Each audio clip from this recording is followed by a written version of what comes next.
আপনি নিজে পবিত্রতা অর্জন করবেন, ভালোভাবে পাক সাফ হয়ে আপনি পবিত্র বিছানাতে বসে 3 বার ইস্তেগফার আদায় করে নেবেন, আস্তাগফিরুল্লাহ।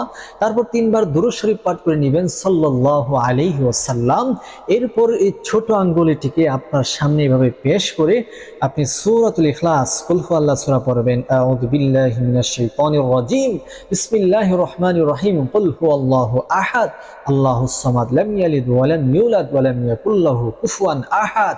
এরপরে যার উদ্দেশ্যে আমলটি করছেন তার নামটা স্মরণ করবেন, তার মায়ের নামটা উচ্চারণ করবেন। এভাবে এমুকের সন্তান, এমুকের জন্য আমলটা করছি, আল্লাহ তাকে আমার জীবনের জন্য আপনি ভস করে দাও, যেমন এরকম ভাবে 3 বার পড়বেন।